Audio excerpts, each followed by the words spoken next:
This conference will now be recorded.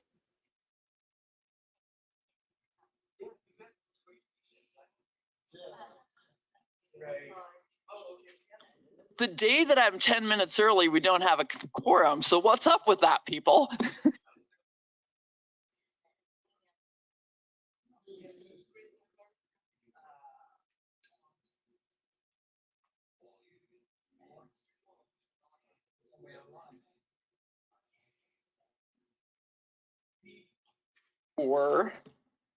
And we have 3. Is there anybody online from the commission? Can you state your name? We think Joe will be absent today and Cindy may be absent.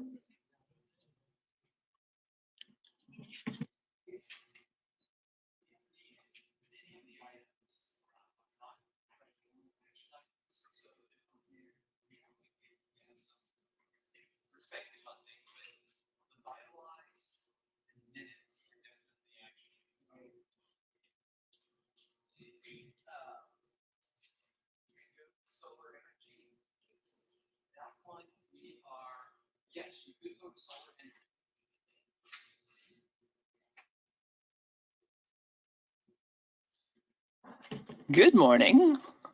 Welcome to the Thursday, September 1st Advanced Plans Committee meeting.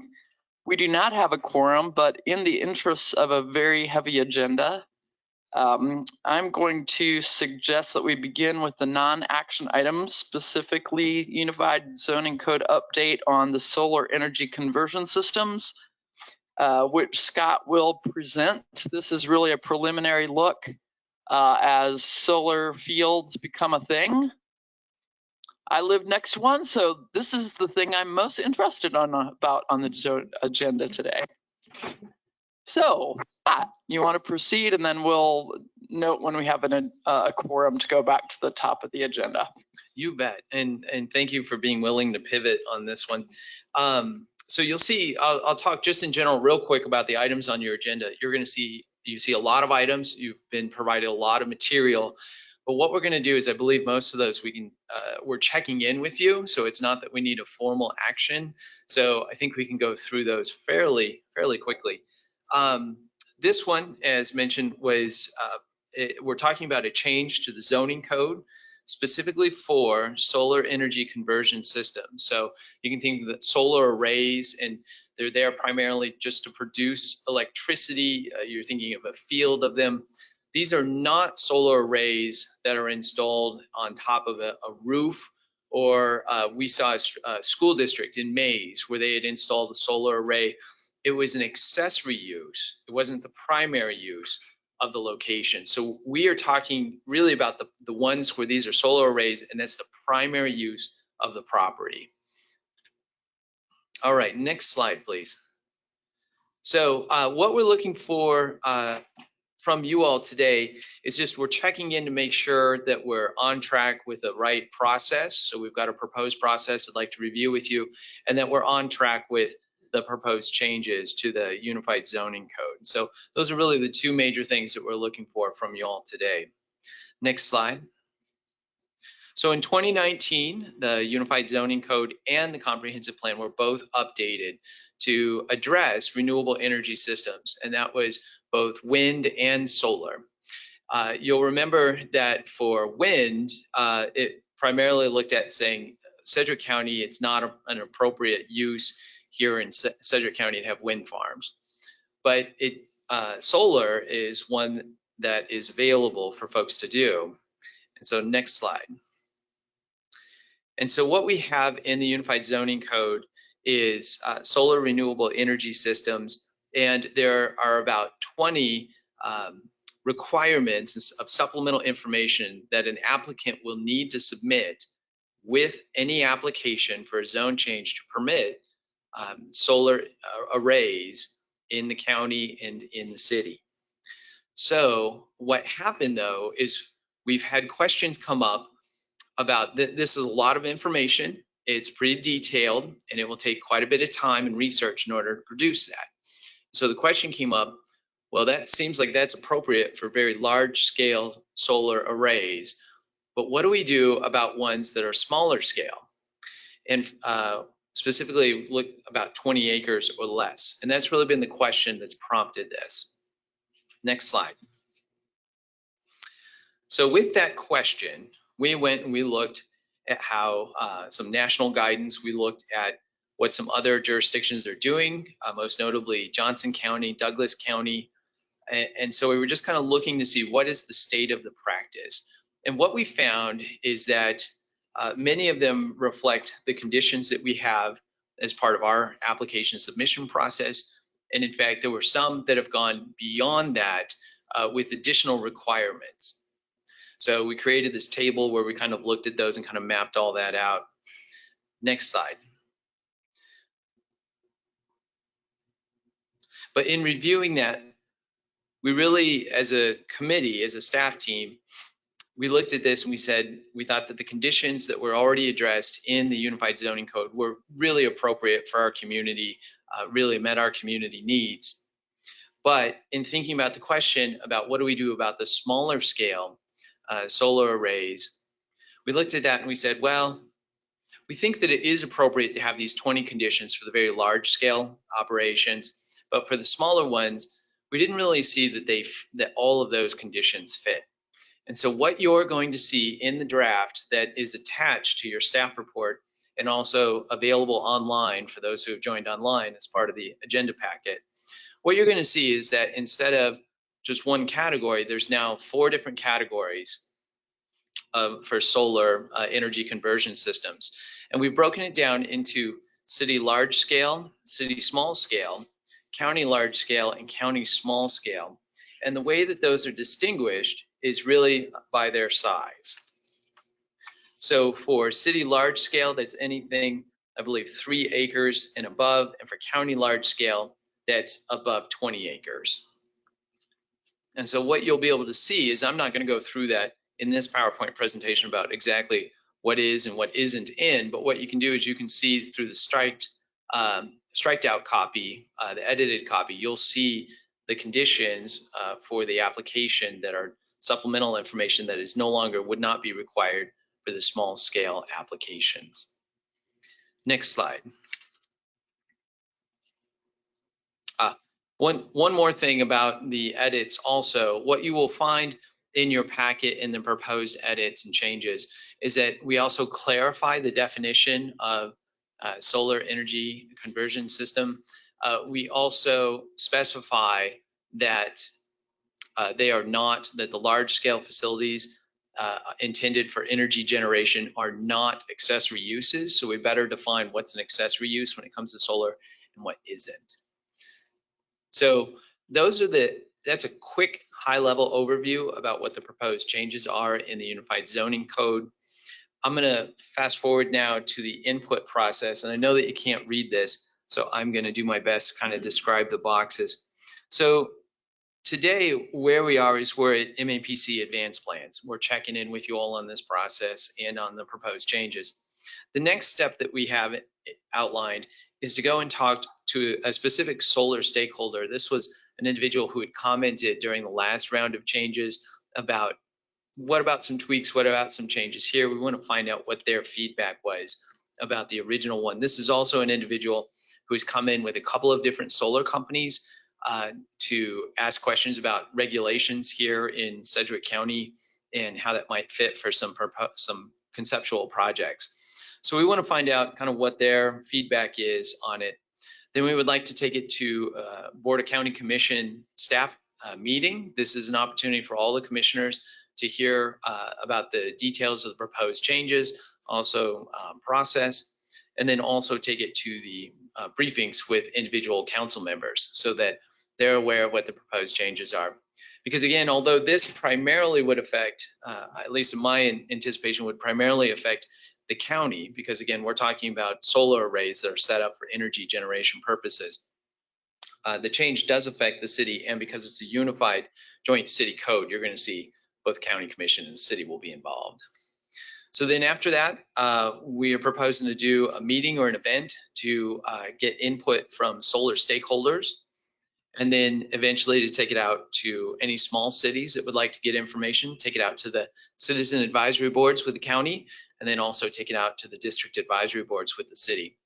So we're going to collect all that feedback, and then we're going to gather it up in a report. We're going to bring that information back to you to say, here's what was proposed, here's what we heard about that, and then any proposed changes, you'll have an opportunity to make any modifications, suggest any changes, and then later on take it to the full MAPC and then to the governing bodies. Okay, next slide, please. So again, the recommended action on your part is to give us feedback about the process, also to give us feedback, any thoughts that you've got on the draft changes. And with that, I will stand for any questions. Any question? Go ahead, Mr. Dewell. Yes, I'm interested in what Evergy may have to say about this. Are they willing to buy an unlimited amount of solar energy? Yeah, I don't know. We would like to invite them to come to a solar stakeholders input session and see what their thoughts are on it. We've not had any formal dialogue with them about this, so I'm interested to know what their thoughts are. Yeah. Is it a solar array has to be near either a substation or the direct user? So like in Maze's high school standpoint, they're directly using it in their facilities. But the others, are they always going to be near a substation? Is that accurate? I don't have a definite answer on that, but I do know that since they're generating electricity, they need to plug into the electrical grid at some point. And so that's what we've seen so far, is that they are looking at those substation locations. Because those have already, met some criteria, it seems like that. All right, other questions on the solar array? I think because this is just a preliminary review, we don't take public comment typically. Do we want to allow just time for a few questions? It's up to you all. You have discretion either way. I see a hand in the room, so let's go ahead and just a couple minutes for any questions. Could we have you go to the podium, please? Thanks for joining us. And then we'd like your name and address so that we can keep you in the loop on further action on this item. My name is Lee, spelled L-E-A, McLeod, M-C-C-L-O-U-D. I am the president of the Benjamin Hills Pleasant Valley Neighborhood Association. And I just yesterday got notice of this meeting, so I wanted to come to inform our constituents. My main question is, because we do track things through our DAB, at what point time-wise in his little input process would there still be a point for like when it goes to DAB, it can still be changed, I assume, or for public input? About how far out from now do you expect DABs to receive this? That's an excellent question. The only person in the room who might be able to answer that is Scott. And again, by giving us your name and contact information, we'll be able to keep you in the loop as this progresses. But Scott, do you have any definitive response? We don't. We've mapped out the process in terms of stages and which groups we would hope to go to, but we don't have any specific dates associated with that. So the best resource is going to be to keep in touch with the planning department. We'll have a more refined and updated schedule as we continue through the process, but at this point, we don't have any specific dates. But sure, yeah, no, you bet. And the other thing too is if you'd like, we're more than happy to come out and give presentations to groups if a neighborhood association or other would like to get this information in a different setting. Okay, great. Any other questions or input at this time? If not, we will now, we do have a quorum. Thank you, Cindy Miles, for joining us online. Mr. McKay has joined us in person. So could I have action or could I entertain a motion for the handling of the meeting minutes from our previous meeting? Move to approve. I have a motion to approve in the room for Mr. Hartman. We'll take Cindy Miles' action as a second. All in favor, please signify by saying aye. Aye. Aye. Any opposed? Same sign. Hearing none, minutes are approved. We'll move on to the presentation of the MAPC bylaws update. Justin Wagner, Assistant County Counselor, thank you for joining us today. Thank you. Thank you, Madam Chair. Again, Justin Wagner, Assistant County Counselor. I presented a special Planning Commission meeting where we talked about the bylaws, the proposed changes to these bylaws. I'm just going to go through, I think there are really 4 changes that were made to them, very minor in scope. Thumbing through the, sorry, is there a way to arrow down? I'm going to go to page 3 of the document, the track changes document that you'd have in front of you. One of the changes was in section 3A on the emergency meetings provisions. There was a suggestion that the word exclusively in terms of exclusive virtual attendance be changed to primarily virtual attendance, which is in line with the Kansas administrative regulation the AG's office helped promulgate at the start of COVID-19 pandemic. So that change has been made. That's the first one. The second change is really throughout the document, the term chairman has been modified to a gender neutral term of chair. So that's a handful of places throughout the document. The third change would be on page 5, towards the bottom of the page in section 9. Just removing some of the language that was in there that caused potentially some First Amendment concerns about, if somebody said something bad about planning commissioners and things like that. The reality is that to a certain degree, they're able to do that as long as they're not using profanity, vulgarity, things along those lines. So that language has been deleted. The fourth item would be on the next page, page 6. This was under section 10B. We modified that to clarify that planning commissioners would not participate as a member if you have a property or a business that you own that has a property that's got an application in front of the planning commission. You would have to abstain from the matter, but you may still participate as an applicant on your own property. We just wanted to clarify that. And other than that, everything else is the same as what you saw during that special meeting. I'd be happy to stand for any questions you might have. Mr. McKay. On the last thing you talked about, used to years ago, when being in the development business, if I had a thing coming before the planning commission, I had to upfront abstain plus give a definite statement where I was either going to participate or not as the client. In other words, I don't think that's in there now. I think you're correct, Commissioner. I don't believe that we have anything that says, let me reread how this is worded. I don't know if that was just to take at will, if that's what was going to happen, or that was one of the rules. But I know I had to do that a number of times on Auburn Hills out west. And in particular, Commissioner McKay, are you asking about when you would abstain? You'd say you're not. Can you restate how exactly the mechanics of that? Well, when I'm on any issue, I would say I understand, but I'm going to abstain. I will abstain. If you're an applicant and I'm really abstaining, and I would like to reserve the right to participate as the applicant, with the applicant. And I think so that's a clarification that I'm abstaining, but I do have a vested interest in it, and going to be able to. You're just saying what you want to do anyhow up front. Sure, and I think that that's still okay to do. I think really that some of these tweaks in the bylaws recognize the fact that you may be a property owner who wants to change the zoning on your property, and of course you're going to abstain.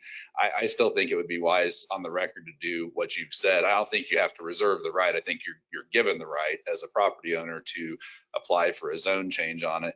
But I think any statements you'd want to make on that could be helpful just for clarity. Well, that was just for the public purpose.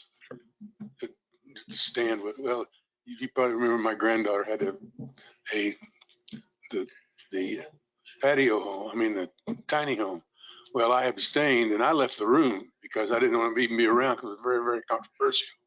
At that point in time, I said I could have participated, but I chose not to. And I think that's a fair route to take, what you did on that, Commissioner McKay, to yeah. It's not in there now as a requirement.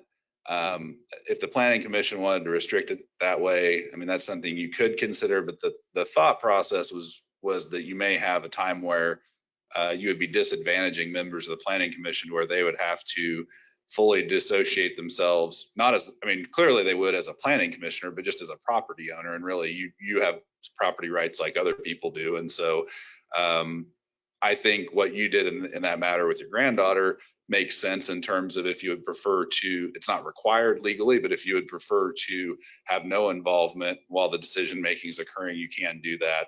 But it's certainly not required in these bylaws. I'd be happy to answer any other questions on that or suggestions on best practices. Any other questions for Attorney Wagner on this item? All right. We had very thorough review, so thank you for that. And appreciate the addition of the opportunity for continued virtual participation, which was probably the most major change in these bylaws. We are starting to follow a new protocol for our committee meetings, which is on action items that are going to go forward, that we would call for public comment up to 3 minutes for anyone present who would like to speak on this item or have questions or additional input. So I will call for that public comment, then we'll move to our committee discussion, motion, and second. So any public participants who would like to make a comment on the bylaw changes? Anyone here present? I see no heads nodding. Anyone virtual who would like to speak on this item? Please state your name. Hearing none, I will bring it back to the committee. Any further discussion on this item before we call for a motion and we be asking that this go forward to the full MAPC for an action? And ideally, you'd be recommending approval. So then the MAPC will know that you all have reviewed it one more time and what your thoughts are. I will make that motion, whatever Scott said. All right, John McKay's move that we move approval of the bylaw changes to the full MAPC at its next meeting, and a second from Mr. Duell. All in favor, or is there any discussion at this point of the motion? Hearing none, all in favor signify by saying aye. Aye. Aye. Cindy, I haven't heard your voice.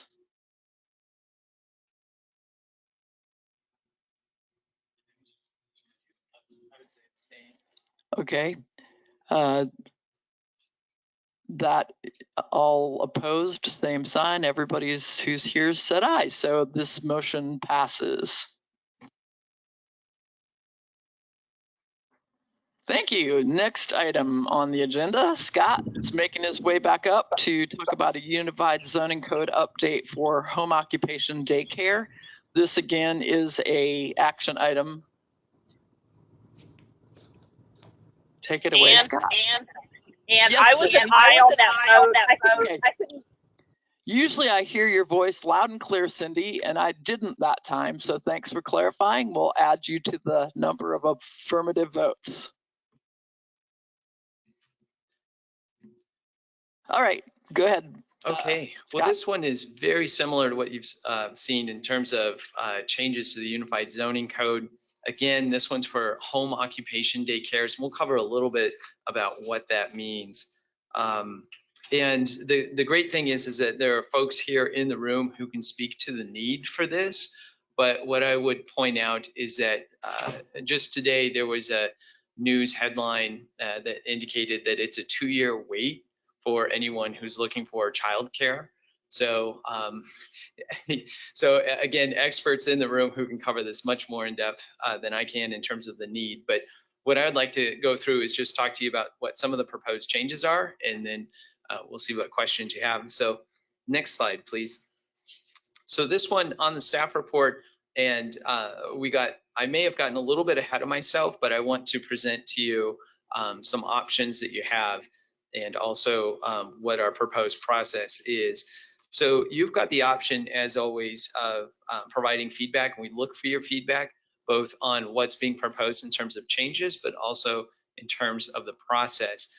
You also, at any time, have the ability that you can recommend to the MAPC, the full MAPC, that they would recommend approval by both the governing bodies. So you've really got a couple of different options today. In our staff report, we had written it up that you would recommend approval by the MAPC, but I got to looking at the process, which we're going to cover in just a little bit, and there may be reason why you may want to hold off on that for just a couple of weeks or a few weeks. So with that in mind, I'll take you through this, and then you can let me know if you have questions, what your thoughts are. So next slide, please. So the existing code, we have daycares listed in our code, and JR is always very quick to point out that it's spelled out as two different words, daycare instead of one. But so if you're looking for it, just know that. So we have general and we have limited, and the big difference there is it really comes down to the number of children that can be looked after in the daycare environment. So if it's 10 or fewer, then it's limited. If it's more than 10, then it is general. And there are different locations that they can be in terms of the zoning table and which zoning districts, but in all, the limited one is the one that we're looking at today, and you'll see the proposed changes there. The other thing too is that home occupation comes into this, because when we talk about the daycare limited, we're really talking about home, for the most part, home occupation. So daycares that would be operated out of a home. So next slide. So here's the definition of daycare limited. Again, it's a home occupation, no more than 10 individuals. So I've already spelled that out, and that's in your staff report as well. So next slide. So home occupation. So one of the things I know that you always weigh when it comes to a zoning case or when it comes to home occupations in general is, again, we're looking at them as an incidental and accessory use in the home. So the primary use would be for residence, not necessarily for the daycare. And then that you're always looking to balance quality of life for the neighbors as well. So ensuring that they don't have an adverse effect on the integrity of the residential and rural areas. And as part of your packet, we included a big section on home occupations that kind of talks about that more in depth. But I thought that this section really got to kind of the heart of the issue, which is you're balancing the ability to provide these services out of a home, also with the quality of life for the neighbors around. Next slide. So what we're proposing, well, what the impact right now is that daycare limited is allowed by right in almost all zoning districts. That again, we've talked about the 10 individuals, so no more than 10. That if it's zoned SF5 or SF10, then the daycare is not allowed to have another employee except for a substitute. So what that means is that there's one employee who is operating the daycare, unless they've got a substitute, maybe they're taking a break or something and the person is there to be the substitute, or maybe that individual gets sick and so they have a substitute come in and take care of the kids while they're away. And I highlight that. That's important to note because we're proposing a change to that, and you'll see that in just a moment. And then if a home occupation daycare would like to have additional employees under the current zoning code, they would have to apply for a conditional use. And if they're granted that, then they would be considered a daycare general, not a daycare limited. The other option that they have if they want to do this is they could always ask for a variance, but variances are difficult to get. There's a lot of, I just think that that's a more challenging process than a conditional use. So next slide. So what we are proposing is we are proposing to change the code so that daycare limited would allow up to 12 students or pupils, and then that there could be 2 employees. So one being the person who resides there and another one being a second employee. So those are the major changes that you will see. And I'm going to take a moment and just flip to the staff report because I think that all of that is spelled out. In the attachments, we've got the home occupation section. There's quite a bit of text to that. And then on page, looks like page 12 of that packet, you're going to see daycare, what the definition is for daycare general, daycare limited. You're going to see that we spell out the number of employees, no more than 2 individuals. And then you'll see parking as the last section there.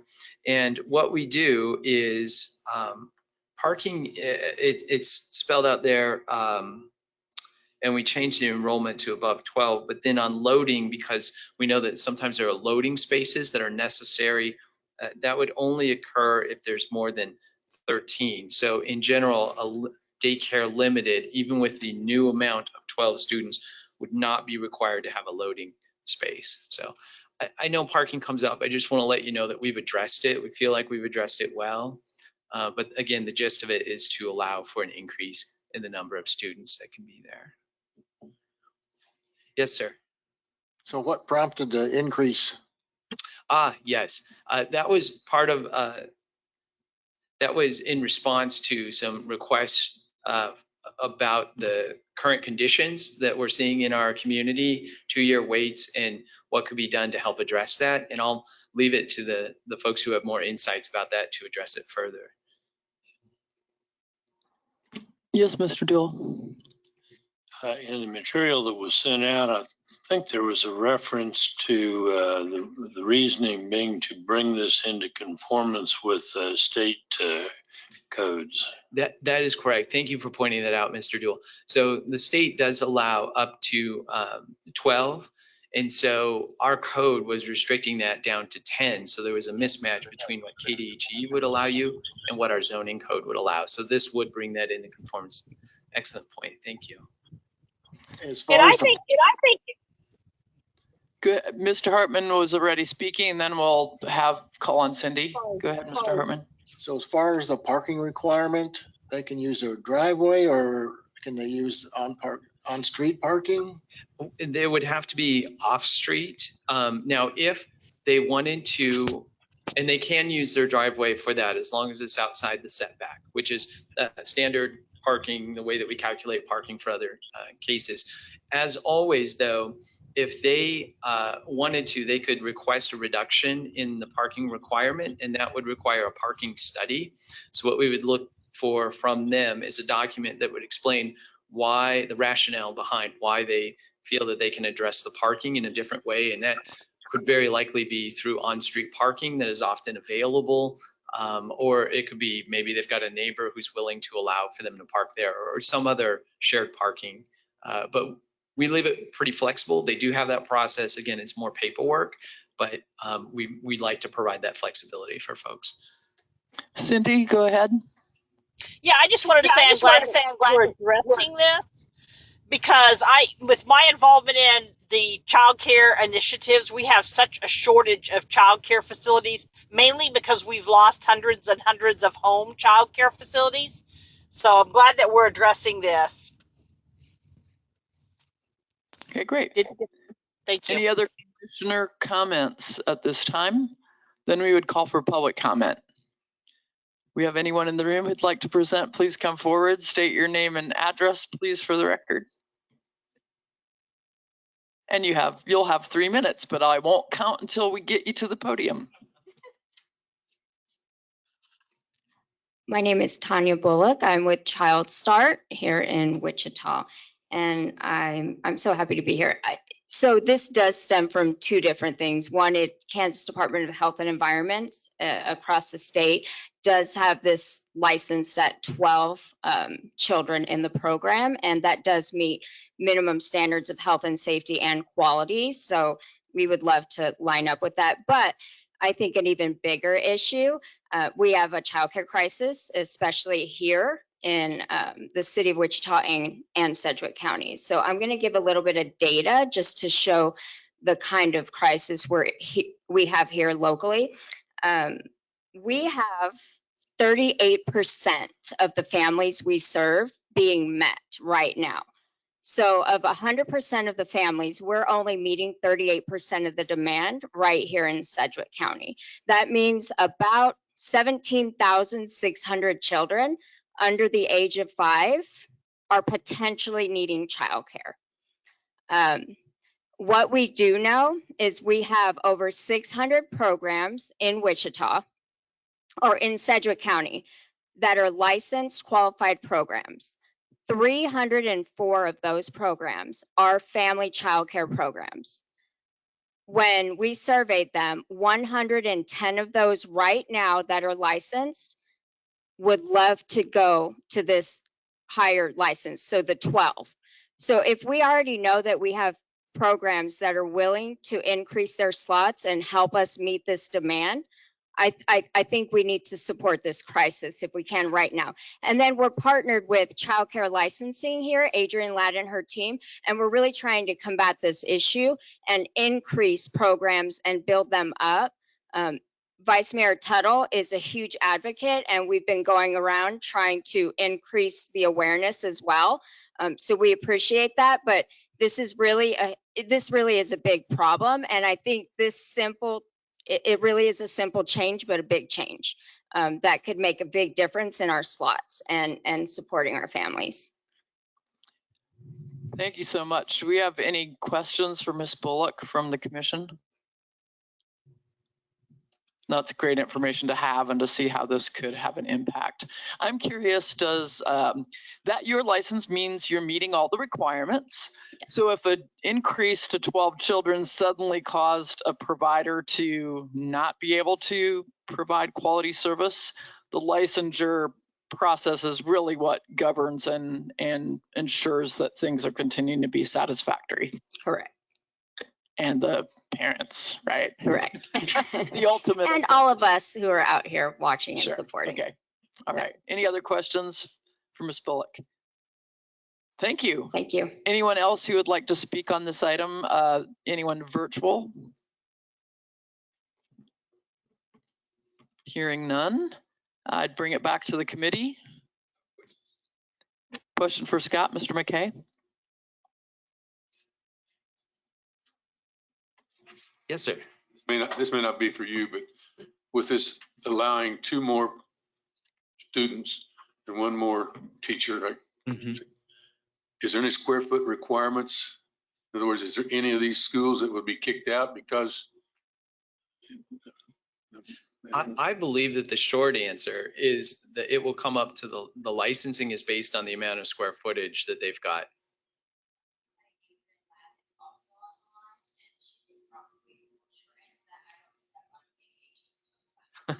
No, I would just, well, the reason I asked the question is because I would hate to see somebody turned down because the square footage is just, I didn't know if there's a square footage requirement per person, like there is in a restaurant or something that effect. If I could, I'll defer to Adrienne, the staff person for the city of Wichita in the Public Works Department who does the inspections. So Adrienne, if you're there.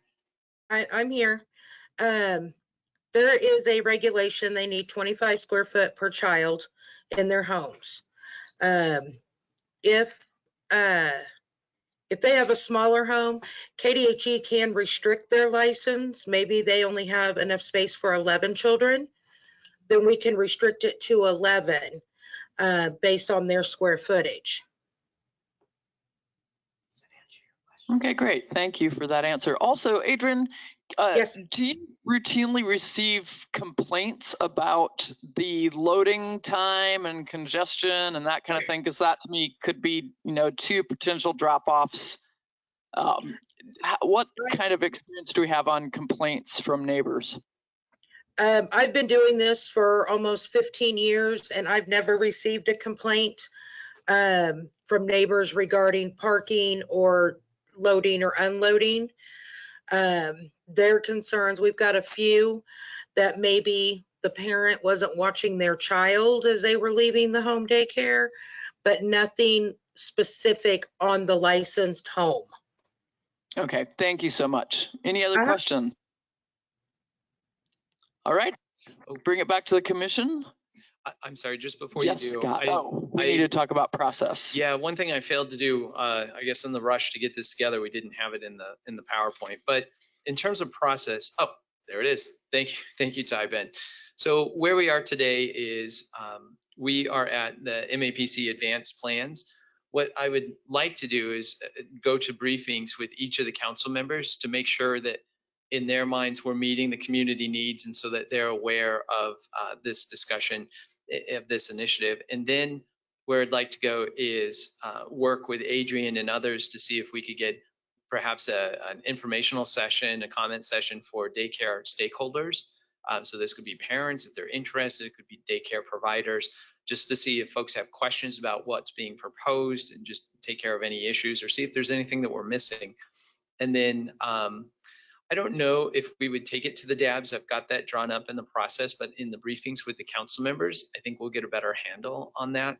And then bring any and all comments that we receive back to you all for you to consider whether or not any changes are needed before we take it then to the full MAPC and then to both governing bodies.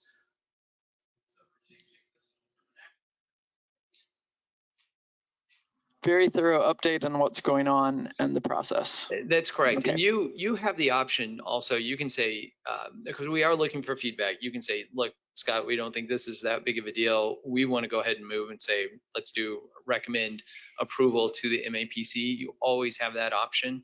I would rather come up and give you the thorough option so that you can consider both. But we look to you to kind of help provide insights about what's meeting the community needs, both in terms of changes, but also in terms of dialogue and process. Again, bring it back to the commission. What's your thought in this regard? The only thing that to me would be a stumbling block would probably be the DABs, because you're dealing with such a diversification of people and wants and not wants. I guess my thought is that the KDH&E has made the change that this is an appropriate number of kids. They have tons of regulations in this area. I don't know why we wouldn't, seeing the need, proceed to make our city rules match the state requirements. So, yes, I'm Mr. in Hartman. agreement with getting more feedback, like you said, and hearing from stakeholders. Mm-hmm.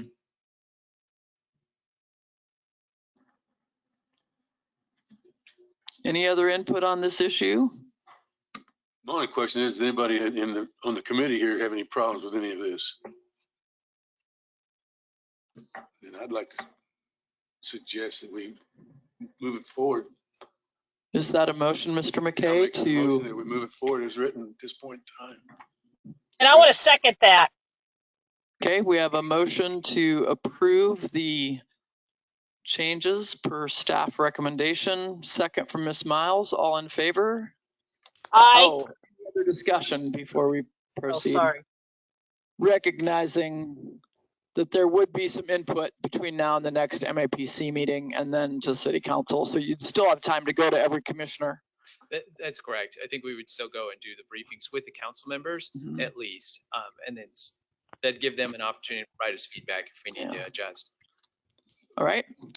All in favor, signify by saying aye. Aye.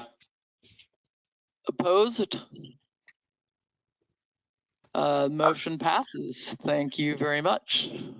And thank you for participating and providing your input. Appreciate that, Tanya.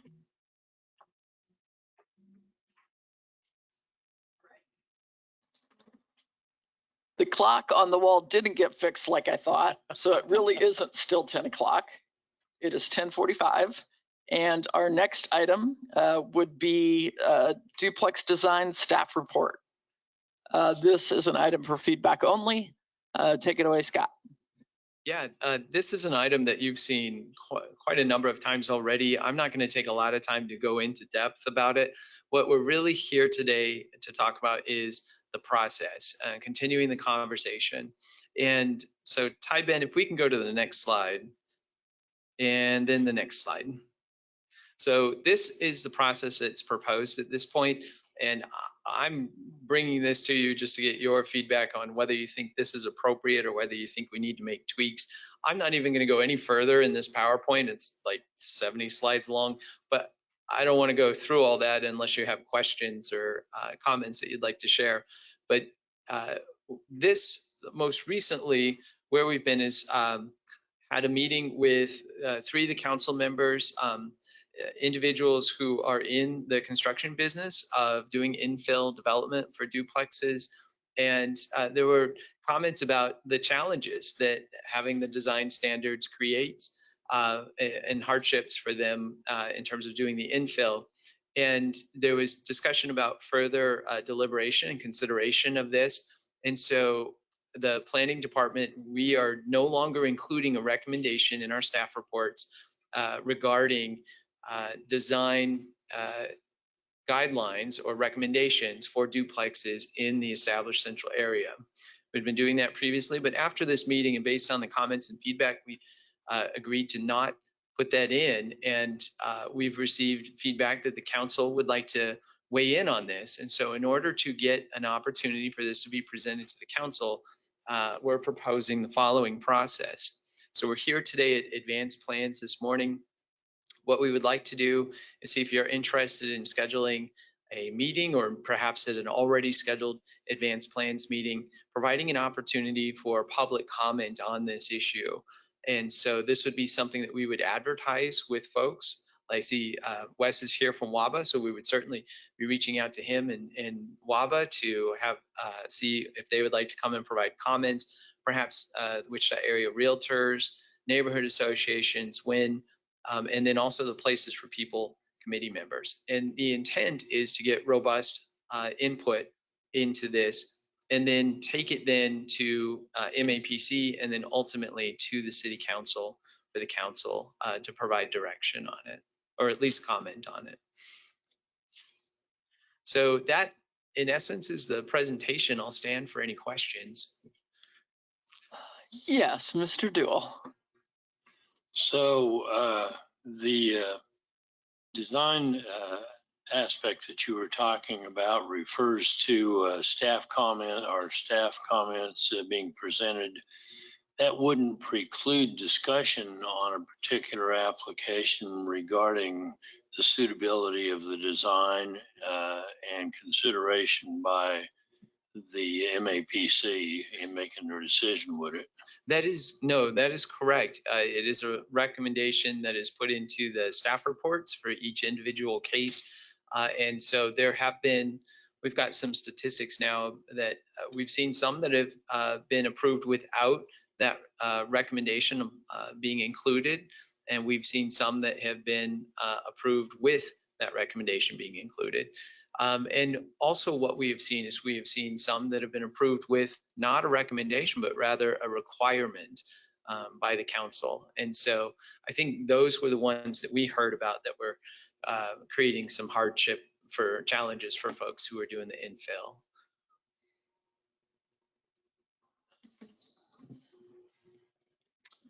Mr. Hartman. So does this mean that we will no longer have these requirements when we're approving these plans? Excellent question. That's actually the heart of the issue, is whether or not it's appropriate for staff to continue to include a recommendation for specifically really duplexes in the ECA about design, the design features.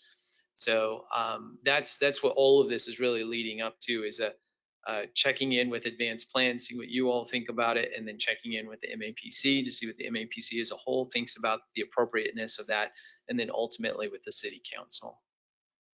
As a member of the the committee that spent 2 years on this, my frustration is that there was so much opportunity for input. There was a 50-something, there was a very large committee. And we spent almost 3 years, and the recommendations for design requirements were if and when zoning would give some extra help then, or that the zoning process would be by right rather than through the MAPC process if the requirements were met. And I feel like that was what would incentivize a builder or developer to look at this differently. So my question for you, and I recognizing all that's on your plate, how much time would it take to get the zoning code changed if we continue to focus on that coming first? Scott, can you give us an idea of that? Sure. It's difficult to judge at this time. We do have a draft, and the draft is largely built on the design guidelines that we recommend for these cases, for these types of duplexes. I think that would, given the feedback that we've received on some of the developments that have come through and been approved with those, I think that there are adjustments that probably are needed. The difficulty is the amount of staff time that would be necessary for it, and also even our skill set to a certain degree. And so right now in advanced plans, for instance, we have Stephen Banks, who's getting ready to retire. We have Mary, who's leading the group, and then we have a vacant position that we're currently hiring for. So plus we just recently at our last closing on Monday, this Monday had 22 cases that were submitted for your October, I think, 5th meeting. So we're saying very busy on the current plans, which reduces the amount of resources that we have for advanced plans. So. And how many cases in the past year were related to duplex approval or increase? And so, I mean, there's where it almost feels like the number of cases we've seen that were to increase from single family to T3 or whatever has really been high as well. So I guess I throw that out to you just to raise the question, could we prioritize that, and would it have a significant impact on the workload, by making that change? It's an interesting question. I guess I'll have to ponder it for a little bit and get you an answer back. I knew I wouldn't have an answer today, Scott. But what I can do though is I can commit to getting you some research and statistics on the duplexes that have come in terms of cases in the ECA, and also what the results have been in terms of their approvals. Okay. Any other commissioner questions at this point? Yes, then I would call for public comment from the room. Anyone in the room who might want to speak on this item? Mr. Gallion. Okay. Would you go to the podium for us, please, and just for the record, state your name? Because if we don't know you, we should. Thank you, Wes. Some people wish they didn't. I'm Wes Gallion, President of the Builders Association. Appreciate the opportunity to be here today. Looking at this process, there's one thing I wanted to get clarified, because I'm not sure. There were requirements, they've been pulled back, not recommended now by the staff. Does the DAB board still get that information in spite of the process? Yeah, good question. So what we're doing is we've committed to not include those in the staff reports. So it's not in any of the communications that we provide, and that being the staff report is the way that what we share with the DABs. So the same staff report that the MAPC receives is exactly the same one that the DABs do. We don't do a special one for the DABs. So by not including it in the MAPC staff report, it's not included in the ones that are presented to the DABs. Thank you, Scott. This has become a pretty contentious issue on the part of the builders and developers who buy land or lots in the ECA and want to build duplexes like the ones that are built on the urban fringe. I think the issue what caused probably the biggest concern is the design standards, which create a couple default items. If you don't comply with those, you can't build the duplex that you would otherwise build. That's just the way it is. And those duplexes that they want to build in the inner city, for the most part, are the same ones built on the urban fringe. They're not necessarily the most attractive things, but they're duplexes that they can build cost effectively on an infill lot, get a decent return on their investment, get people living in them, and they build them in such a way that they want to buffer the noise from the street by having the garages in the front for the most part. They want garages because they want people to be able to put their cars there and avoid vandalism and things of that nature, and keep trash that they'd otherwise put in outside, and not just trash, but cookers and that sort of thing sitting around the sides of the duplexes in the front yard, clutters up the place. In years past, that's been a concern of homeowners and saying people live in the area. They say, well, problem with duplexes is the people in them just store all their stuff outside and it looks like hell. So that's why they went to garages. Why Habitat went to single car garages in their houses was part of that, and then the security issue and everything else. I think the standards, the criteria needs to be changed from a standard to a criteria that is flexible in terms of looking at designs, given the features of housing and that sort of thing in a certain neighborhood. And if zoning were to be changed, as Ann suggested, and there was a 2 or 3 person committee of staff, or a builder of duplexes or developer of them comes in, sits down, says these are the features that exist throughout the area. How many of those can we incorporate into the design area and get away from the absolute default language and those things that if you don't, it doesn't matter what you do otherwise, if you don't do this, you can't build it. Because what that's caused these developers to do is say, we're done building it. We won't build in the inner city. We'll build on the urban fringe. We don't have to put up with it. So that's where it's at. I don't know if any more dialogue is needed. I think during the time we were meeting over a period of 2 years, there was a ton of people had an opportunity to say a lot of things about a lot of issues.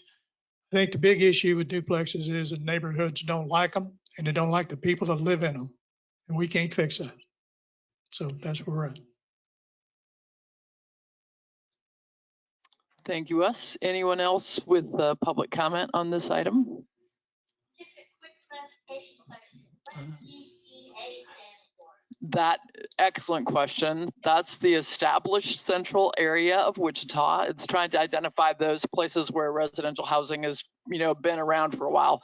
And it basically is from Ridge Road on the east or west to Rock on the east, and 29th north and Pawnee south, 31st Street south.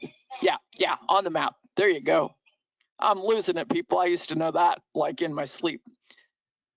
All right, Commission, anyone else online who would like to comment on this item?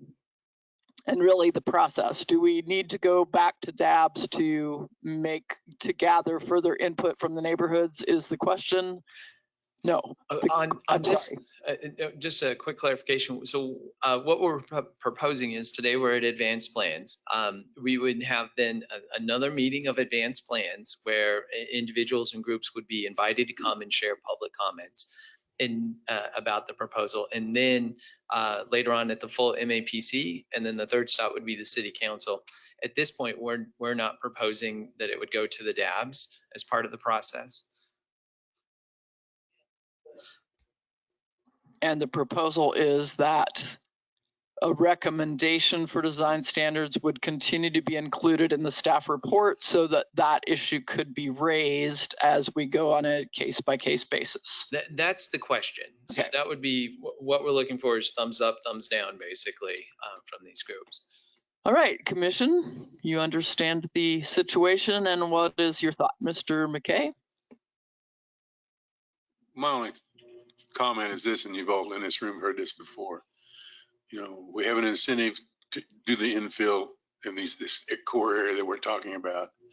And then we turn around and start throwing all kinds of rules and regulations that these people are willing to go in there, spend their time, their money, and effort where they could go out our edge without near as much expense and a lot easier. And so I just don't let us forget that the whole purpose of this thing is to get the infill part of that we're trying to make prettier, nicer than what it is today. And you can't have that done by committee. It's going to have to be done with the individual people that's willing to spend their time, money, and effort. And we've had 2 or 3 meetings about it. And it's been on the planning commission here long enough to know that there's always a NIMBY out there in a group when you go to the public. And that's not in my backyard. I don't want that. And whatever excuse they use, or whatever reason they use, it's just they don't want it regardless of what. So. Thank you, Mr. McKay. Other input from the commission? I do think that there are areas that sometime are so highly populated with rental properties that the areas have deteriorated. And sometimes when we introduce that use of duplex and introduce more rental properties into an area, we just contribute in a way to that neighborhood declining. On the other hand, I certainly understand that we need infill to happen because we do have dilapidated properties in some of those areas that,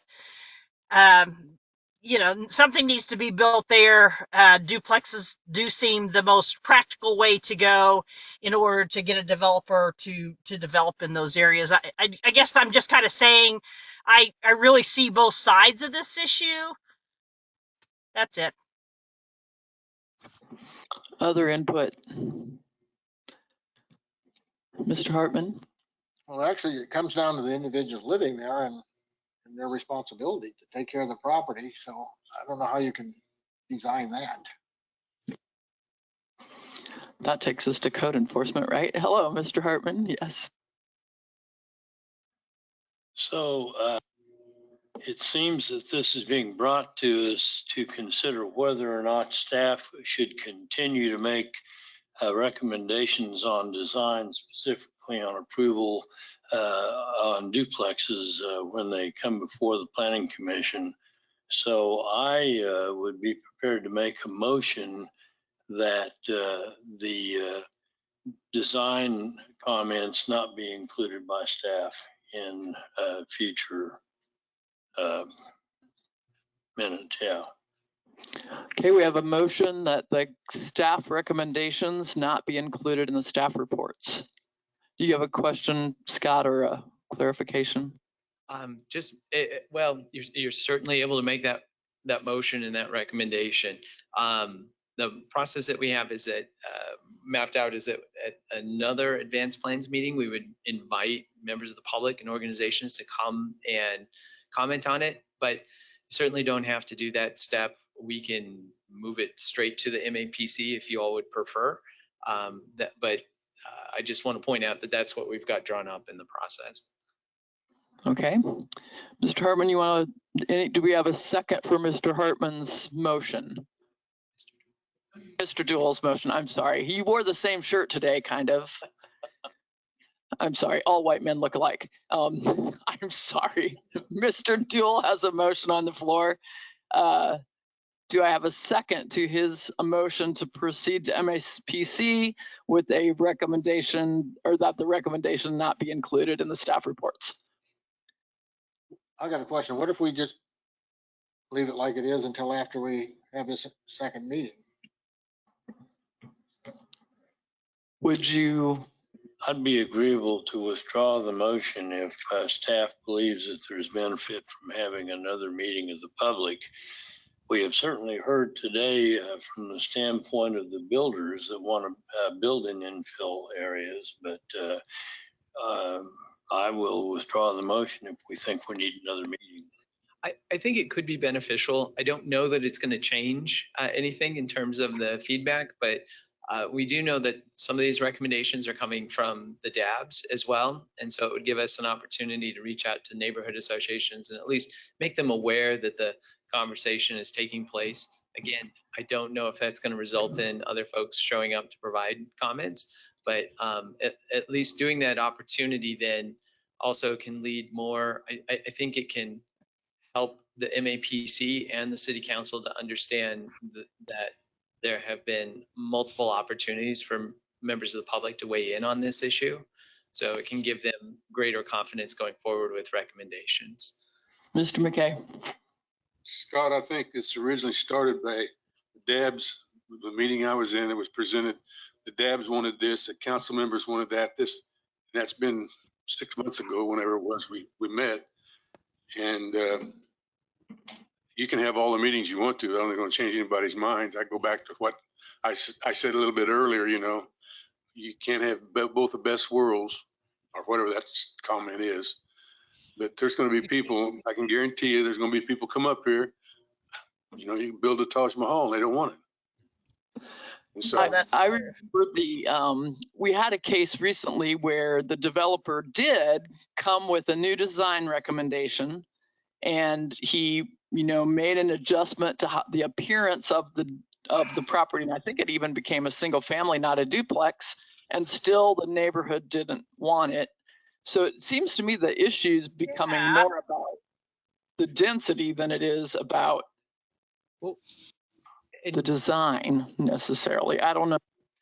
And maybe what can happen too is, if you all would like, we can shorten up the process. I mean, I think I understand kind of the frustration of having this conversation quite a bit about this one topic. One thing we could do to shorten up this process is simply take it to MAPC, do the notification to the different groups that they can come to the MAPC meeting and be heard there. And then that way it kind of compresses the process a little bit. I'm all for that. I think that's a great compromise. Okay. Use the full MAPC. I think there's so much, it might be maybe not, but complications of building in the infill area are so difficult for people to understand too. It is so expensive to overcome all the obstacles. So, that's where public comment, sometimes they lack some of that information, and I would hope we would find a way to provide that during the process. So can we go back to Mr. Hartman's recommendation? You want to try again, Mr. Dool? Yes, I would amend my motion to take this before the MAPC, which invites the public to come in and listen to the issue. I'd just like to say parenthetically, though, a great deal of information was sent out to us on this issue, and it talked extensively about why it's better to have garages in the front than the back, et cetera, et cetera. So I would. All right, we have a motion forward to MAPC at which public comment would be collected. I second it. Second from Mr. Hartman. I'm sorry, what, John? Oh, we have a double. That means any discussion on this item? Any public comment at this? I think we are making this an action item now. I skipped public comment. Well, we had Mr. Gallion at the MAPC meeting, right? We'll defer all public comment to that point on this topic. And thank you, Wes, for coming today. Any commission discussion before I call for a vote? One last comment. Yes. Well, if you remember last planning commission, we had a duplex project out on Greenwich Road. And I mean, it's going to be not an infill, but it's a nice one. And we had people complaining across the street. Right. Building just as nice as what they're living in.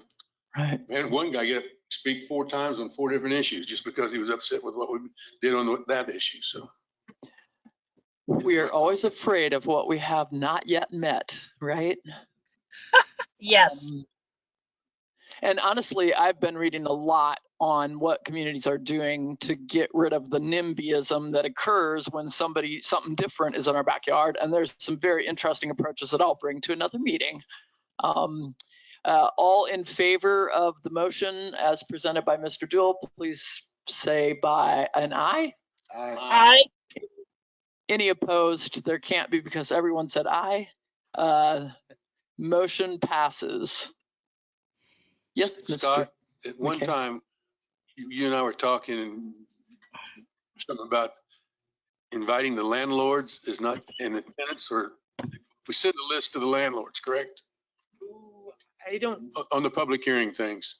We certainly can try. I don't know that we could do it to landlords. Would be a little bit more difficult to engage. Well, no, we were just discussing off the record about we send the notification to the owners of the properties. And not the tenants. Public notice. Actually, we've got an agenda item today that will touch on that. Right. Not specifically on that specific one, but we can certainly talk about it then. Yep. Hey, the main purpose of our meeting is to go over the comprehensive plan update, which Stephen Banks has been working at diligently, which is making the time go so fast until his retirement because he's so focused. Stephen, will you please take us through the plan update? All right, Ty-Ben, if you could go to the first map. I included this map because I wanted to show you what has happened over the last 10 years with residential development. And you'll see that the majority of new housing permits have occurred within these bubbles. There are a number of demolitions and some infill within the ECA, but otherwise the majority really fell within the bubbles that we had outlined in the current comprehensive plan. I would like you to note a few areas. I'm showing one area here with the cursor where we kind of missed. There are some others up here, over in Bel Air. That bubble for some reason went into Bel Air. And I'll be coming back to some of these issues later in the presentation. Hey, Steve, sorry to interrupt. Can you just provide a brief overview about what the maps are? Just as if folks are trying to keep up, I want to make sure they've got them. Okay, yeah. This is the future growth concept map that is in the comprehensive plan. This is showing the current existing layer that shows the generalized land use in the background, and then the growth area bubbles over that for employment, for residential development, and those areas that we show as a mixture of residential and employment. The next map shows the question for you, Stephen.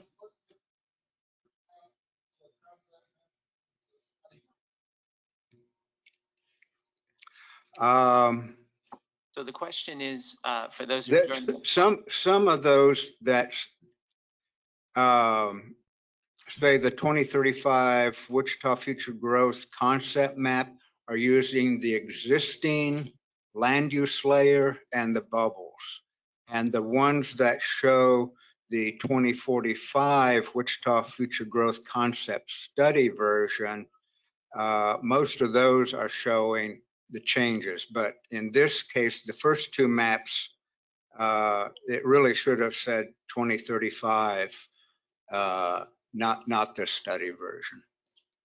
So what are the bubbles you're talking about? The bubbles are those tan and brown areas, and the crosshatch areas that are the growth areas on the map. And Steve, those aren't showing. Those aren't in the first two maps that we have. They're actually in the later maps towards the back. Okay, did not. They were in the PDF we sent. Were they not?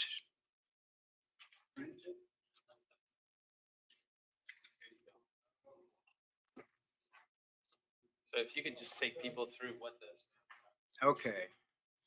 All right. Well, yeah, there were two other maps in the PDF that should have been printed. I think they're in the back of that stack. Oh, in the back. Well, okay. Yeah, they got out of order somehow. Okay, so yeah, the 7th and 8th pages, but they're reversed. The 8th page is the map with the residential, and the 7th page is the map with the commercial.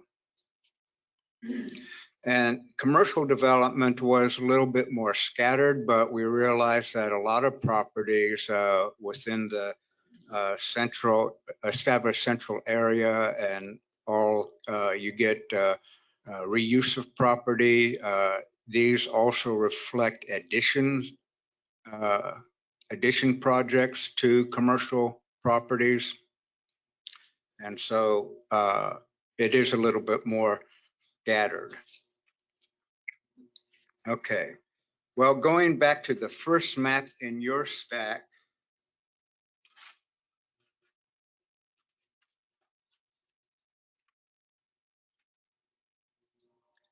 Tybin, if you could advance to the next, is it the next slide? Yeah, there we go. Okay. This is the existing land use layer in the comprehensive plan. And Tybin, if you could go to the next map and then toggle between these a couple times. The 2045 map is the one that we're proposing for this update. There are some color changes in here, and some of this will become apparent as I go into the next slide. For some reason, public and semi-public and industrial, the colors were so close in the original plan that sometimes they almost just look exactly the same when they get printed or on screen. And so we're proposing a little bit different shades of the blue and purple for those. And also park and open space, a little bit more of a yellow green, because sometimes if you don't have the vacant and park and open space colors on the same map, it's hard to distinguish what that is. So hopefully these changes in colors communicate better what is going on in the maps. It's particularly important when we zoom into areas. Also, in this revised layer, properties that have been subdivided, zoned, and there's some development activity occurring, either infrastructure or permits being pulled, we are changing those properties from vacant to the land use that accompanies that development.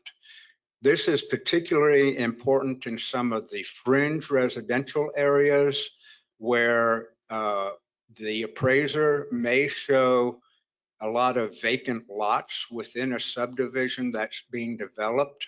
But since the development is being pursued, we think it makes sense to show the intended proposed land use that is actually occurring in that area, so that as you go forward and these things fill in, it is just much more logical.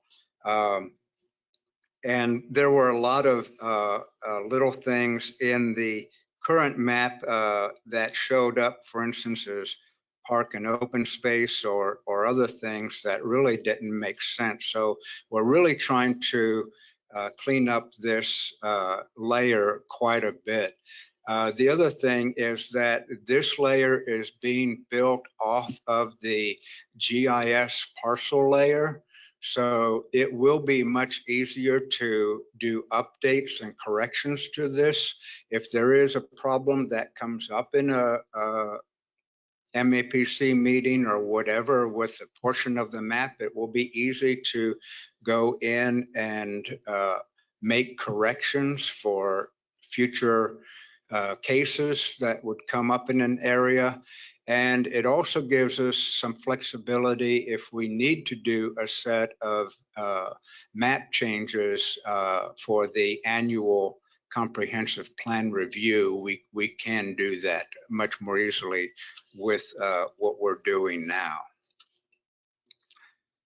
Tybin, if you go to the next map, I'm going to show a couple maps that show how this has changed. And if you'll flip between the next map and this a couple of times, you'll notice how there has been some increase in activity, especially east of Jabara, and then some infill of residential in some of these areas further to the east. And yeah, if you'll go to the the 2045. And we've also tried to mark some of these major creek areas so that you kind of get a little bit understanding of the lay of the land within those areas and what is going on. It's hard to always do that because those aren't always divided out on the parcels. Hi, Ben, if you could go to the next map and then flip between that. And this is in southeast Wichita.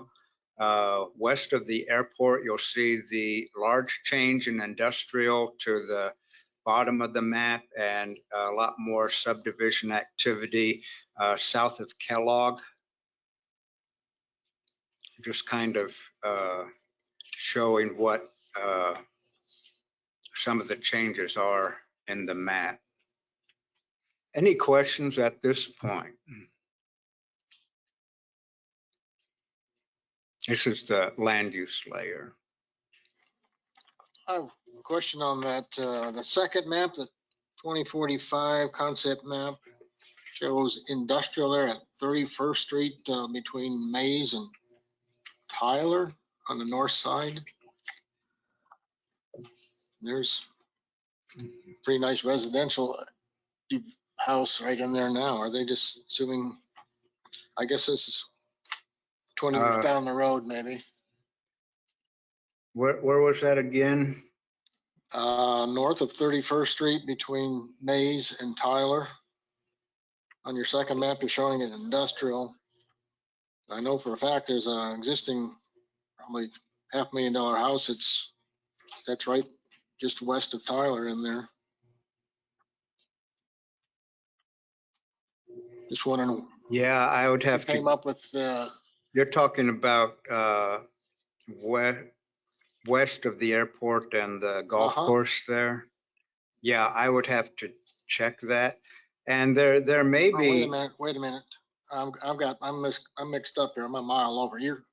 I see it now. I was looking between Mays and 119. So disregard that. Okay.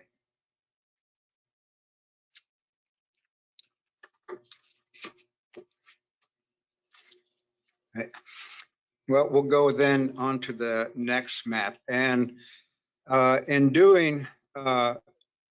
looking at these growth areas, we did go to Public Works and Utilities and ask them if there were any changes that they thought would be necessary in these maps, whether there were limitations to what they thought they could extend to areas, or if they're seeing requests in certain areas for services. And they were really very slight changes. And those are shown in red here. Up in the northeast, there was some changes that we did there. You'll notice the area that's a little bit more tan on the north side of that bubble that extends over toward the county line. There are issues within that area as you go to 29th Street where there is a ridge that would make it kind of impractical to add the infrastructure necessary. It would require multiple pump stations to serve that area. And unless you get a really good number of new development in there, it's not practical at this time to extend service. So it's kind of a premature situation. Also, there are landowners up there that say, we're not at all thinking about selling right now. We're looking at holding on to this land long term. So, but there were other developers that were trying to assemble and do projects in that area. So we modified that area accordingly. Up to the north as you go toward the intersection of 235 and K96, we did add a area of residential employment mix. And that is a project that is being pursued at this time. And we added that bubble in to show that in there. And then there was a project to the west of 151st Street, and then to the south of 47th Street South, where they are actually pursuing projects with developers to go into those areas. Those changes in total, it was a 1.3% increase in the area for the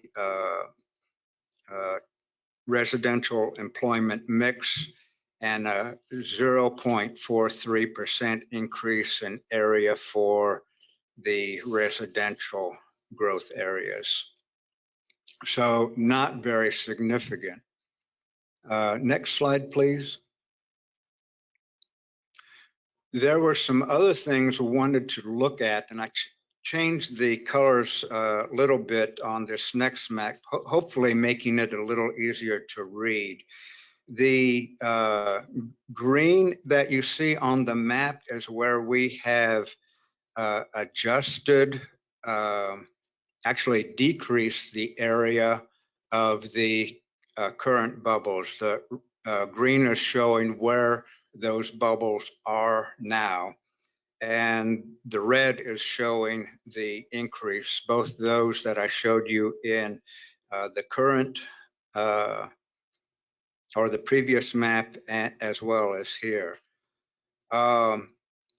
Did several adjustments on here.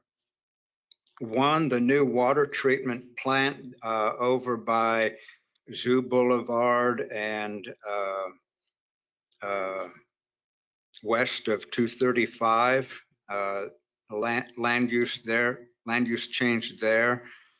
We also looked at a couple of other areas where major institutional, actually schools, both for Mays and another school out east up there at, that would be 45th Street North and Hillside, or east of Hillside.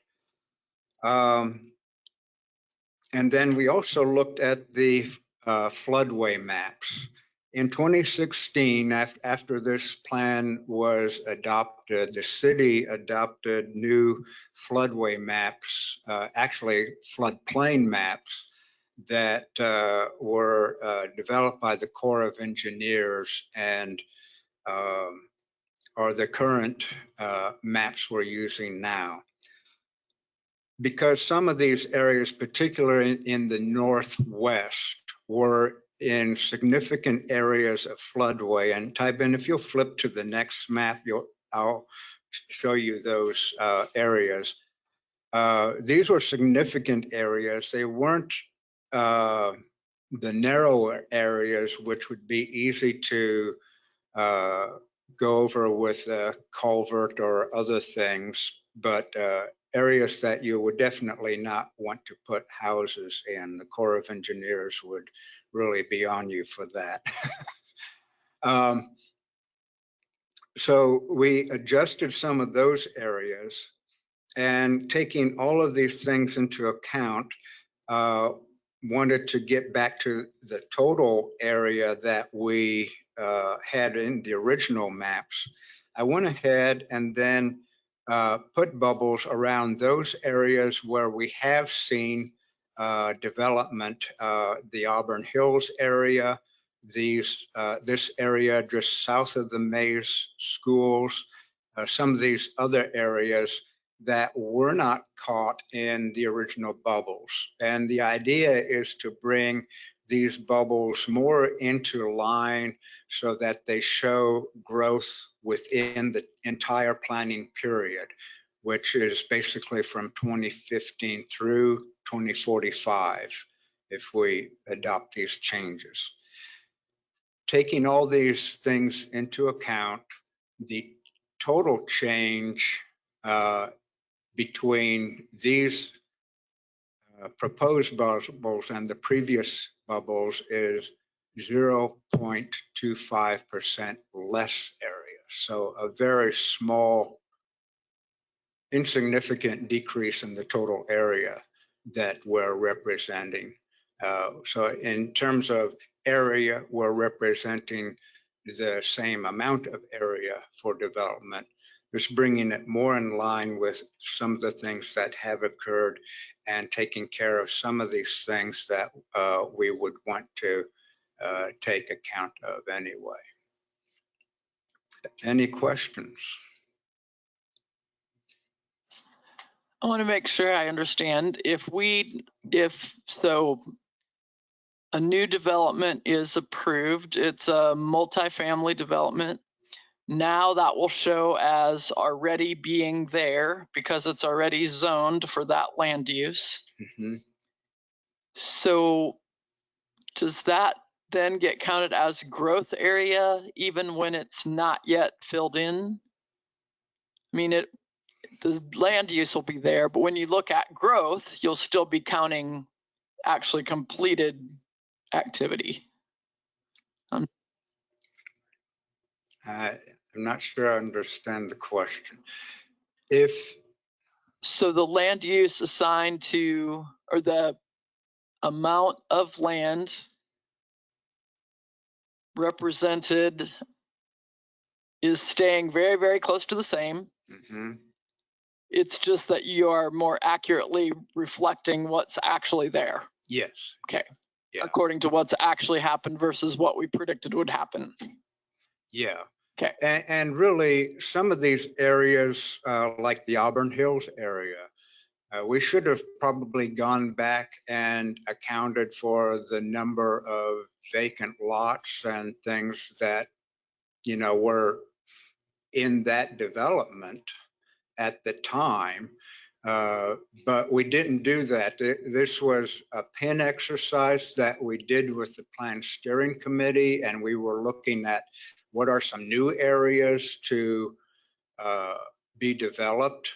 But we should have gone back and looked at the vacant lot and other things that said, well, here's a cluster that is likely to come online within this planning period, and put one of those dots that represented 100 homes, you know, at those points. And there are a number of other tiny developments that are much less in number, but I wanted to at least capture the larger developments that, you know, were closer to that 100 dwelling units to bring into these bubbles. Okay, thank you. Other questions for Scott? Or I mean for Gal, I'm just not doing names today. Other questions for our speaker? Let's just be really safe right here. Any comment from the public on the material just presented?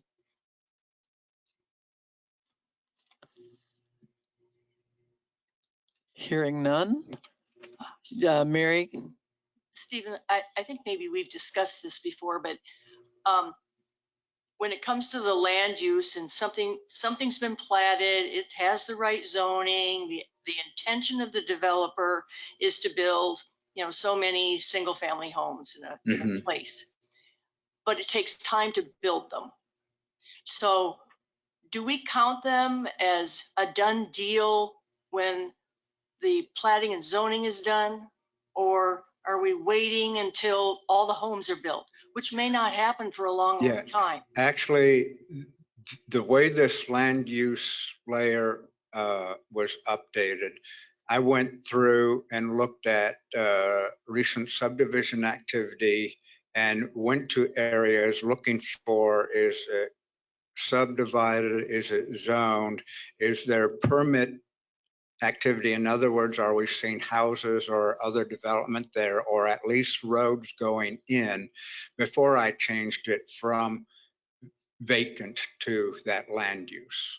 And so once those criteria have been satisfied, then I counted it as that land use, whether it's residential or commercial, industrial, whatever, and change it from vacant to that land use so that it's current as to what the intention is for that development.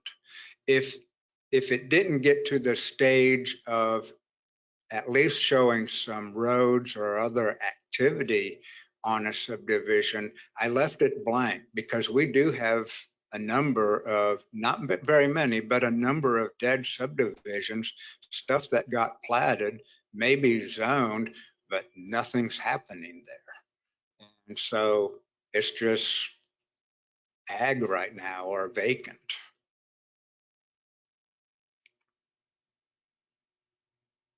I also think, I can recommend that you've done a good job as what you can, because this is a moving target constantly. Oh, yeah.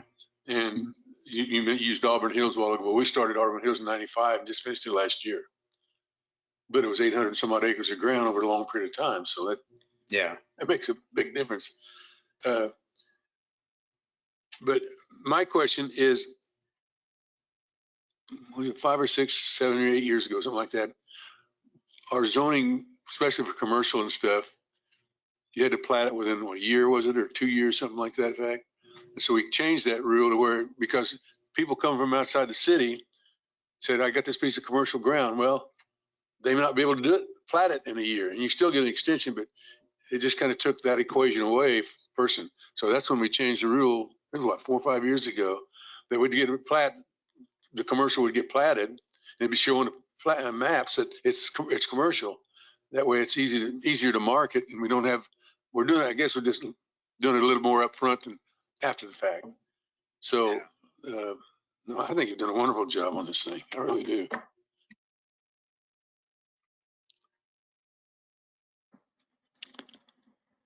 Any other comments for Stephen? I think we're looking for an action from this committee to, I'm sorry. Accept We have another stage of presentation. No, it's Scott. great question. I'm going to check in with Steve on the recommended action. It's review and provide comments. Is that right? Are you looking? And basically we'll be looking probably the next meeting in a couple of weeks to recommend this and the population forecast to MAPC. We do have another element, the financial element, and I am still waiting to get feedback from finance on that, and we'll have to keep you in the loop as to whether or not we get that or how we might handle that element of the update. But a final recommendation to MAPC can wait till the next meeting on the 15th. 15th? Okay. So yeah, it really changes to the coloring in the map, the updates of the land uses, et cetera. We've seen all that, and any additional questions or concerns about those changes? I love the color changes. Thank you. Thank you. It really does make it more distinct. So I appreciate that. Yeah, it really becomes an issue sometimes on the screen, depending upon the projector. And I've had I printed out a map yesterday. I could not tell the difference between the industrial and the institutional. And it could be misleading. So I thought, yeah, definitely a change is needed. I move we accept the proposed map. Second. We have a motion to approve from Mr. Hartman, second from Mr. McKay. All in favor? Aye. Any opposed? Thank you, Stephen. Consider that a vote for good job and keep on keeping on. We are now to the Wichita zoning case notification policies. Scott, please overview what we currently do. You bet. And Mr. McKay really foreshadowed this one with some of his comments earlier. So I think we've got a good introduction. This is coming to you, I'll tell you right away, this is coming to you because a council member brought this up during one of the city council meetings. And so we're following up on their request, but also I think that's based on comments that have come from different DAB meetings. So you'll see that in just a moment. So next slide. What we're asking for, same thing, receive and file, but please provide comments. We always look to you for recommendations, thoughts on proposed changes and processes. On this one, we don't have any proposed changes that we're bringing to you. This is very early in the process. We just want to check in with you and let you know that there's interest in revisiting these, or at least looking at them. Next step, please, or next slide, please. So we're going to go over the interest in this, the current practice, and then potential or proposed process for having a community discussion about it. Next slide, please. So on July 19th of this year, it was brought up city council meeting, request about, hey, where are we on this? And so that's really what's prompting this conversation, just the start of this. And I believe that, again, that's based on comments that council members are hearing from members of the public and at their district advisory board meetings. And I believe we had that even more recently at the most recent MAPC meeting a couple of weeks ago. We had an individual saying, hey, well, I didn't get noticed. So I think there's some things we can do on the staff end, but I think it's also just a review of what our existing policies are and whether they're meeting community needs. Next slide, please. So zoning process, you're very familiar with that. Application comes in, goes to planning commission, goes to district advisory board, city council, and then whether or not it gets sent back or whether it gets approved. At just very high level. Next slide. Public participation, there's a variety of different ways that we do notification of public participation opportunities. You're familiar with all of these. I won't spend a lot of time, but needless to say, yard signs, letters, a variety of different meetings that folks can attend. And some are policy and some are practice. And in fact, there's the notification area. We're going to talk a little bit about that in the future. We've got some interesting news on that one. So next slide. You're familiar with the sign. Next slide. This is an MAPC policy. And so the duration is 13 days prior to the public hearing. So next slide. A notification letter. So that one is according to Kansas statutes. For a city case, the minimum distance is 200 feet, and for a county case, it's 1,000 feet. So same as the protest areas. However, the city of Wichita, the distance can be increased, and city council and MAPC weighed in on this many, many years ago with a policy on this. And it depends on the number of acres. So next slide. So there's a table about this, and based on the acreage, determines how far out the notice goes. Now, one of the things that we found out in doing research for this is that Mary and JR had gone through and looked at the MAPC policies, and we've got this in terms of it's on the application form, so you agree to that when you submit the application, but the formal policy, we have not found a copy of that yet. So we've done some digging, and we found out that it was in the minutes from the MAPC and then was sent to the city council, and that the city council took action on it. So we have the minutes from both of those meetings indicating that, but it is not something that we had in our record books when we looked. So I'm glad to provide the update that we found it, though, at least in the minutes. So it goes back quite some time. Then next slide. Okay, there we are. So purpose for the notification letter is, again, this is sent out to property owners. And I think that was a comment, Mr. McKay, about property owners. And you'll notice, so a property owner could be someone down in Florida and not necessarily at the property. And then that the addresses are provided from a title company. So that's one thing to be that we try and be cognizant of as part of this process, is that the applicants are required to get that list from a title company. So there's they have the expense of getting that generated and providing those addresses to us so we can send out the notification letters. Next slide. Scott, do you know if the title company has requirement to keep the address of the person, a person, versus an LLC or other thing that kind of disguises who the real owner is? I believe they go off the property records, and so they send it to the address based on the property records. So that could be an LLC, not a person. Okay. Thank you. The other ways that notification is provided is a published notice. And then next slide. And this provides notification about the commission meeting and what cases are on, what public hearings items are on that agenda. And again, this is required by Kansas statute. So next slide. So the comment that we heard from the city council meeting was really it was looking at a question about the notification distances, and it was specifically focused just on the letters. And so what we're really looking at this conversation to be about is that distance appropriate? And that's part of the conversation that we would like to kick off or start with you. And then the second part of it is also, I think while we're looking at distance, it gives us an opportunity to look at content and what those letters look like, because that's one thing that we receive phone calls from the general public, and they'll say, I've received this letter, but I don't understand what it's about. Can you help me understand? And so there's a lot of legal language that's in there.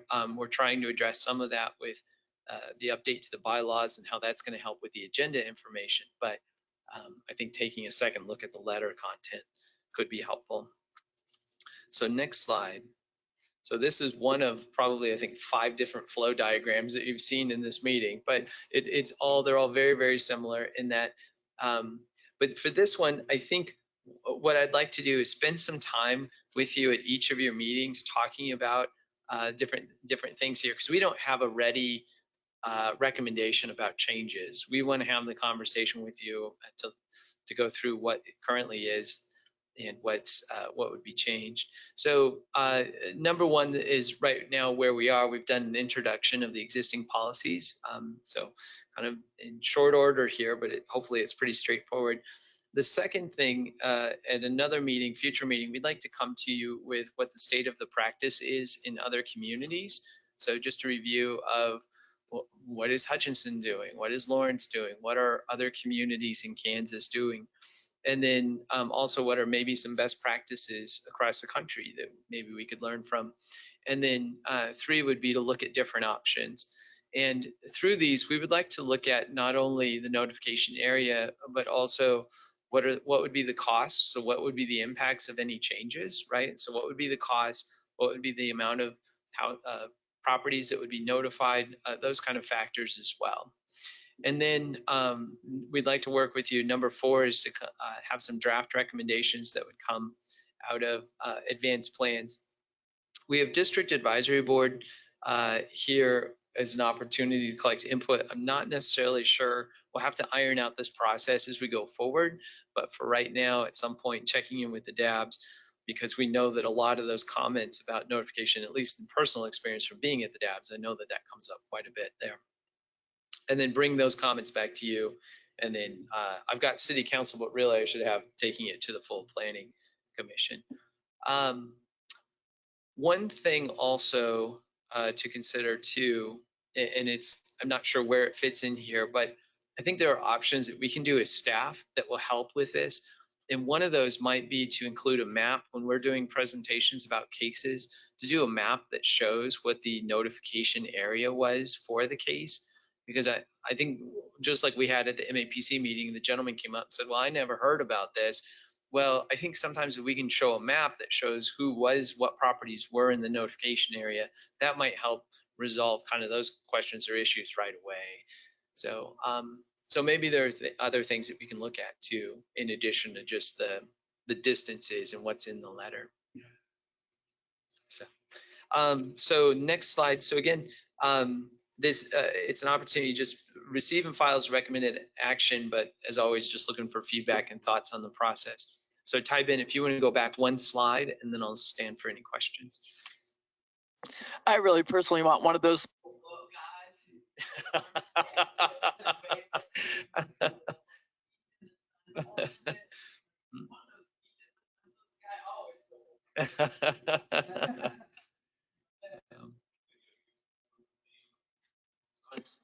Portable neon. Oh. Every time we hear somebody have comments. Sign blew away, or yes. they didn't see the sign. And you'll notice that we've got this segregated to be just about the letters, but I do anticipate that there will be comments about the signs. But if you want to, we can try and tackle it at the same time. But I was thinking we might break it up into two different things because there's a lot of details associated with each. So. And maybe neon envelope. Maybe the envelope needs to be orange, you know? What we was talking about earlier was the fact that the landlord gets the notice, not the tenant. Right. But the tenant's the one that always comes up and complains, normally. Of course, you're not going to win that fight. Yeah. Yes. Comment. And this is just a comment. I realize it's a state statute that requires published notice of these. Is the Wichita Eagle the source that we publish in here? And that is a third thing probably to talk about, letters, signs, and public notice. So excellent thing to bring up. We've actually had there's been some challenges with getting things published. At least there were 2 years ago when I first started. There were some real headaches that were taking place. I think things have gotten a lot better in terms of getting our billing and getting affidavits, because we need to get proof that it was published just for our records. There was conversation about possibly looking at other publishing options, including possibly even online publication. So I think that those are conversations that are still taking place. But yeah, that's very much part of it too. Well, in reality, it's just a waste of time and money because the readership of the Eagle is very low now. I'm not sure what the alternatives are, but as we move forward into a more electronic society, the Eagle is not the answer. Point recorded. And here. Any other comments or feedback at this point for staff as they begin to address a complex issue? Well, hearing none, thank you, Scott, for tackling this. You bet. Thank you. And we will work on coming up with research on the state of the practice, and then we will return to y'all to let you know what we find out. The publication is a state or that's a state mandate? That is state required. There's a state statute that requires and so we could each speak to our representatives about that state requirement. I'm sure it's a high priority to get rid of that thing, right? I believe there's also been questions also about the home rule ability that the city of Wichita has and whether that gives us any additional flexibility. So that may be another way to look at it as well. Okay, thank you. All righty, we have 5 minutes. We have updates from staff. You received some printed updates. Is there anything does anyone have any questions about the remaining staff updates that were sent to you on short-term rental, nightclub in the city, places for people, or MAPD? Any questions or comments from anyone? Thank you for reading. Any other public comment? We have some other guests in the audience who haven't spoken. Anything you'd like to comment on today? Yeah. Okay. Anybody online that has public comment? I do. Okay, will you state your name and address for the record, please? And you have 3 minutes. Of course. My name is Kelly Reed. I live at 510 North Bay Country Street in Wichita. coming to you today in interest of your update in terms of short-term rentals on your agenda today. Just curious about a couple of things.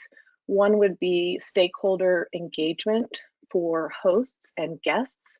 I haven't seen a real concerted effort to engage with other stakeholders other than those who have been in district advisory meetings and those that the city has presented some plans for. And then two, I'd like to maybe get an update on where we are with the proposal that Scott Wadle had brought forward for the new policies and regulations. Okay, great. Thanks for your comment, and I'll just give it right to you, Scott. Yeah, sure. Where we are on that is that we're still in the process of looking at alternatives. We haven't really kicked off the stakeholder engagement process yet, but I'm cautiously optimistic that we'll be in a good position to do that this fall, maybe winter. So we look forward to bringing some updates to you on that as well. And by having her in the record, she'll get notified as that process moves forward. Does that work from this committee level, or probably one of the best things to do is sign up for the planning department emails, the same email system that you would have used to get a copy, if you did, to get an email copy of the agenda or notice of the agenda. That'd probably be the best way. Okay, is that helpful, Kelly? It is in some ways, yes, but I guess what I'm looking for is a very intentional effort to engage with this specific group of stakeholders who may be hosts. That may be different, you know, so that was the one thing I was really looking for as a focus group, perhaps, recommended focus group for that. And then also, just in terms of items on the agenda, of course, would be, you know, taking a peek at what's coming up in the fall as well. I wanted to also mention that I'm coming to you in my capacity today as a community leader for Airbnb. I've been appointed as a volunteer community leader for the Wichita area. So I'd really like to stay connected to this policy as it moves forward. Okay, great. Thanks for stepping up and accepting some leadership on the topic. Thank you. Anyone else with public comment today on the items on our agenda? Hearing none. Anything else from the commission? Yes, Mr. Duell. I believe that we needed a quorum to approve the minutes of the last meeting, right? Right.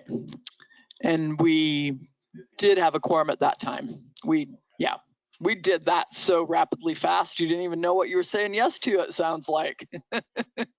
All right, thank you. Anything else for the good of the cause? The meeting is over. You are adjourned. I don't get a hammer, but here we go.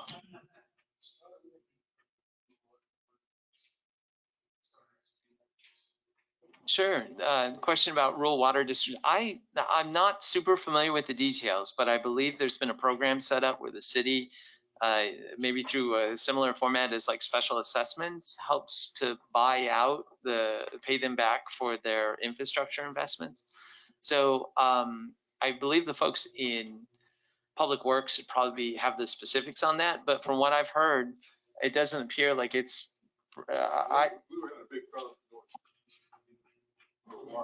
Yeah, and that's continuing. And what I've understand is the Northeast